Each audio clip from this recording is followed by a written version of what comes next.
ചെറുകിട മത്സ്യകർഷകർക്ക് ആത്മവിശ്വാസം നൽകി വിയറ്റ്നാം വരാൽ മത്സ്യകൃഷി. ഫിഷറീസ് വകുപ്പിന്റെ 2024-25 ജനകീയ മത്സ്യകൃഷി പദ്ധതിയിലൂടെ കാസർഗോഡ് പിലിക്കോട് സ്വദേശി രവീന്ദ്രൻ കൊടക്കാട് മികച്ച നേട്ടമാണ് കൈവരിച്ചത്. ചെറുകിട മത്സ്യകൃഷി മേഖലയ്ക്ക് നൽകുന്ന വേറിട്ട കാർഷിക സംരംഭമായി വിയറ്റ്നാം വരാൽ മത്സ്യകൃഷി മാറിക്കഴിഞ്ഞു.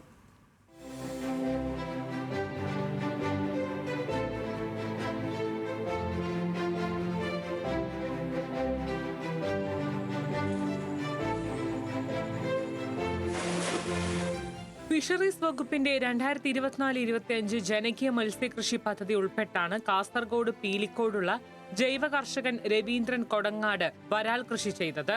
ആലപ്പുഴയിൽ നിന്നെത്തിച്ച് വിയറ്റ്നാം മുരയിൽ എന്ന 1000 വരാൽ മത്സ്യക്കുഞ്ഞുങ്ങളെയാണ് രവീന്ദ്രൻ തന്റെ വീട്ടുവളപ്പിലെ കുളത്തിൽ വളർത്തിയത്. കൃത്യമായ പരിചരണത്തിലൂടെ 6 മാസം പിന്നിട്ടപ്പോൾ മത്സ്യങ്ങൾ മികച്ച വളർച്ച കൈവരിക്കുകയും വിളവെടുപ്പിന് പാകമാവുകയും ചെയ്തു.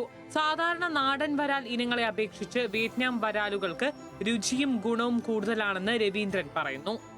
ഗ്രാമീണ ടൂറിസത്തിൽ ഒരു വലിയ ഘടകമാണ്. ആളുകൾക്ക് ഈ മീനെല്ലാം കാണിച്ചു കൊടുക്കലും മീനെ പിടിക്കാനും വലിയ ഒരു 9 മാസം കൊണ്ട് ഏതാണ്ട് 2 കിലോ വരെ വളർന്ന മീനെല്ലാം. ഇതിൽ ഏറ്റവും വലിയ ഗുണം നമ്മൾ ഈ ജൈവ കൃഷിയാണ് ചെയ്യുന്നത്. അപ്പോൾ ഇതിൻ്റെ വെള്ളം തോട്ടത്തിലടിക്കുമ്പോൾ ഓർഗാനിക് നമുക്കെല്ലാം കിട്ടും.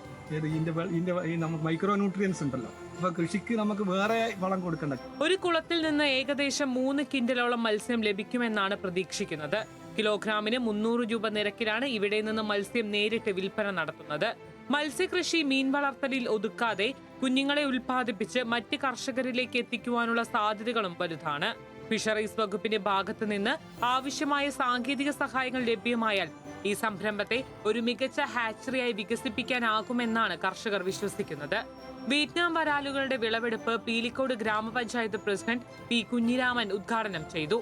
ന്യൂസ് മലയാളം, കാസർഗോഡ്.